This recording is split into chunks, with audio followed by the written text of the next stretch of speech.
2, 3. Assalamualaikum warahmatullahi wabarakatuh. Berjumpa kembali dengan saya Daina Simatupang, CGP Angkatan 9 SMK Negeri 1 Muara Batang Toru, Kabupaten Tapanuli Selatan. Hari ini saya tidak sendiri, ditemani oleh Ibu Novita Sari Sinaga sebagai guru IPA di SMK Negeri 1 Muara Batang Toru. Assalamualaikum Ibu Novita. Waalaikumsalam Ibu. Bagaimana kabar Ibu hari ini? Alhamdulillah baik. Hari ini kita akan mengadakan percakapan observasi ya Bu. Nanti saya akan amati jalannya proses pembelajaran yang Ibu lakukan di dalam kelas atau saya akan melakukan supervisi di kelas. Ya. Adapun tujuan yang dilakukan supervisi adalah untuk mengetahui dan juga mengevaluasi jalannya proses pembelajaran yang Ibu lakukan dan kenapa kita hari ini melakukan percakapan observasi sebagai awalnya sebelum melakukan kegiatan pembelajaran agar lebih siap dan lebih percaya diri sehingga memberikan pembelajaran yang terbaik bagi murid-murid. Begitu ya Bu? Iya Bu. Yang ingin saya sampaikan kepada Ibu ketika nanti melakukan observasi berkaitan dengan tujuan pembelajaran. Kira-kira apa tujuan Ibu? Apa kira-kira tujuan pembelajaran Ibu di dalam kelas? Baiklah, di sini tujuan pembelajaran materi limbah yaitu ada 5 tujuan pembelajaran. Yang pertama, peserta didik dapat menjelaskan fenomena limbah terkait dengan bidang keahlian. Yang kedua, peserta didik dapat merencanakan penyelidikan cara pemanfaatan limbah sesuai dengan prosedur ilmiah. Yang ketiga, peserta didik dapat melaksanakan penyelidikan atau pemanfaatan limbah sesuai prosedur ilmiah. Kemudian yang keempat adalah peserta didik dapat menganalisis data dan bukti secara ilmiah pada penyelidikan pemanfaatan limbah. Dan yang terakhir, yang kelima, peserta didik dapat membuat kesimpulan dalam penyelidikan ilmiah pada pemanfaatan limbah. Baik Bu, jadi ada 5 tujuan pembelajaran Ibu ya. Iya Bu. Jadi bagaimana Bu kira-kira pengembangan yang akan Ibu lakukan untuk melakukan observasi ini? Jadi di sini area pengembangan yang saya gunakan adalah area pengembangan pengetahuan dan juga keterampilan Bu. Baik Bu, berarti area pengembangan yaitu area pengetahuan dan area keterampilan ya. Bagaimana rancangan pembelajaran yang ingin Ibu terapkan di dalam kelas? Mungkin dari strategi pembelajarannya, atau model pembelajarannya, atau metode pembelajarannya. Oke, di sini strategi pembelajaran yang saya gunakan adalah pembelajaran berdiferensiasi berdasarkan kesiapan belajar siswa. Kemudian untuk model pembelajaran saya adalah proyek based learning. Dan untuk metodenya adalah metode diskusi, ceramah, tanya jawab dan juga penugasan. Baik Bu ya, jadi pembelajarannya adalah berdiferensiasi. Kemudian model pembelajarannya yang digunakan adalah model pembelajaran berbasis masalah Bu ya. Iya. Kemudian metodenya adalah metode diskusi, kelompok, tanya jawab dan juga penugasan. Jadi apa media pembelajaran yang Ibu lakukan nantinya di dalam kelas? Baiklah, untuk media pembelajaran yang saya gunakan di dalam kelas itu adalah laptop, kemudian ada Infokus, papan tulis, dan LCD. Nah, kira-kira kapan Ibu melaksanakan kegiatan pembelajaran tersebut? Hari apa, di kelas berapa, dan di jam berapa Bu? Mungkin saya akan melaksanakan proses pembelajarannya itu di kelas 10 ATPH 1 yang akan diadakan pada hari Selasa jam keempat. Jadi di hari Selasa Bu ya, di jam keempat. Jadi nanti insya Allah Bu saya akan melakukan observasi tentang pelaksanaan Ibu dalam melaksanakan proses pengajaran Bu ya. Iya.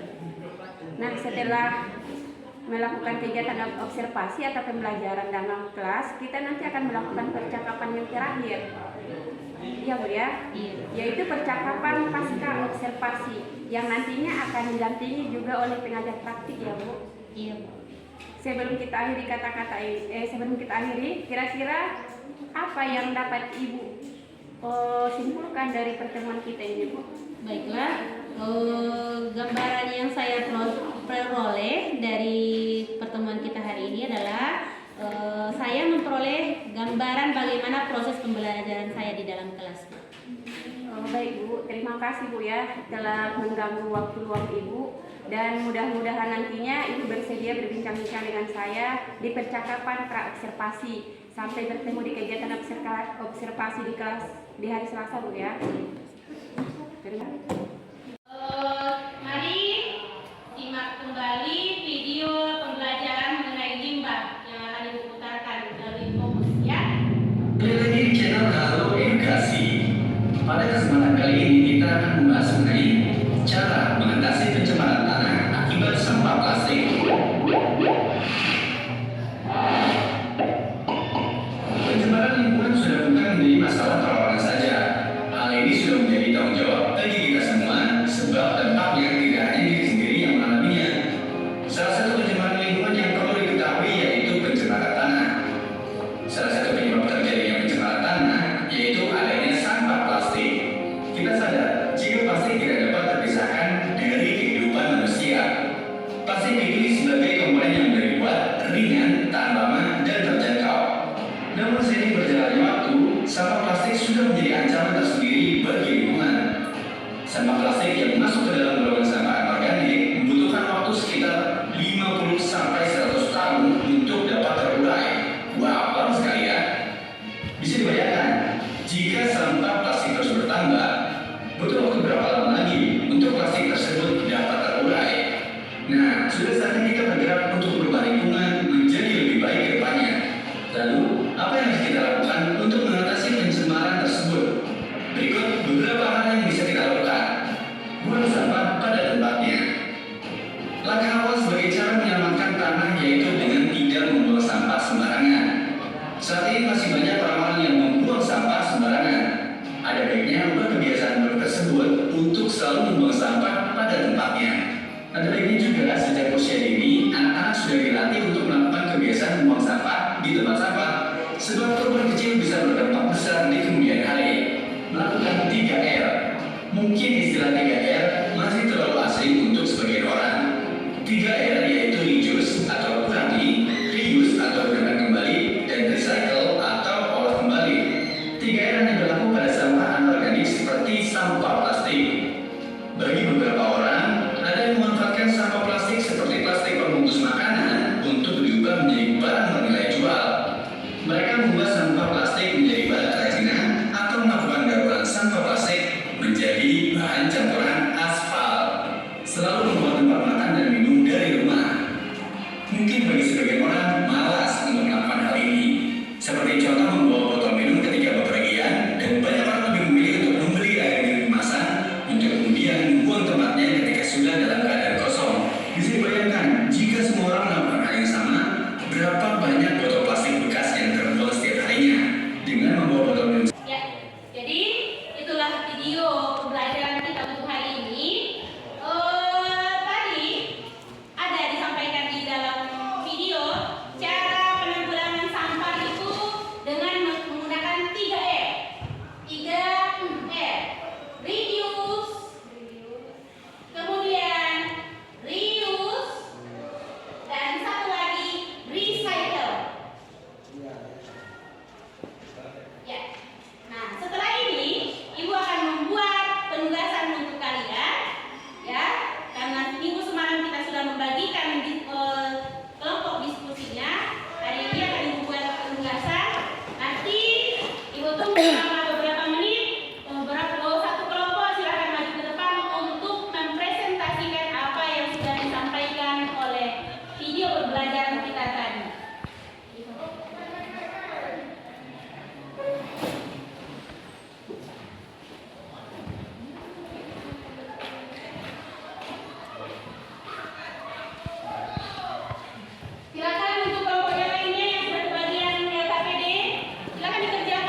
wabarakatuh.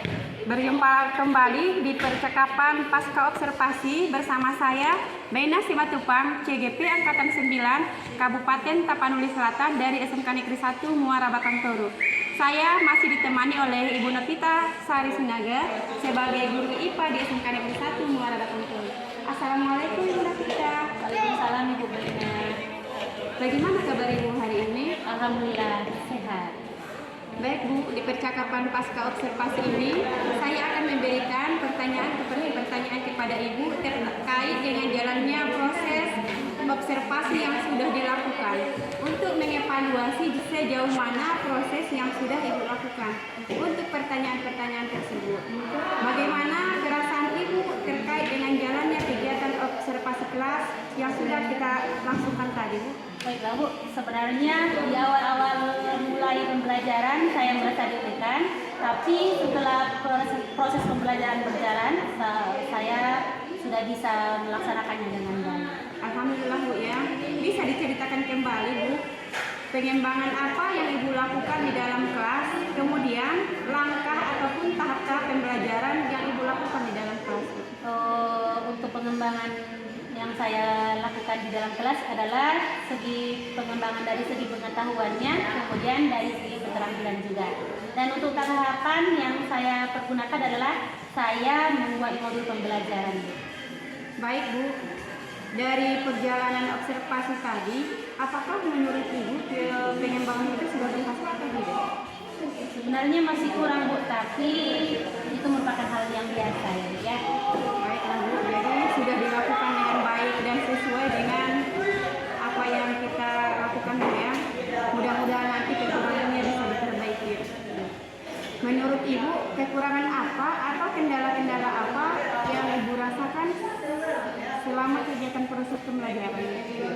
Di sini kendala yang saya amati ya Bu ya, seperti kendala yang sudah pernah dirasakan oleh guru-guru yang lain, masih banyak di antara siswa kita yang kurang ikut berpartisipasi dalam kelompok. Mungkin mereka kurang ikut berpartisipasi dalam kelompok karena kekurangan minat belajar atau gaya belajarnya. Baik Bu, berarti siswa yang kurang aktif. Jadi siswa mengandalkan teman ya Bu ya saat berdiskusi. Nah, mengapa hal itu terjadi dan kenapa mereka kurang aktif terlibat di dalam diskusi?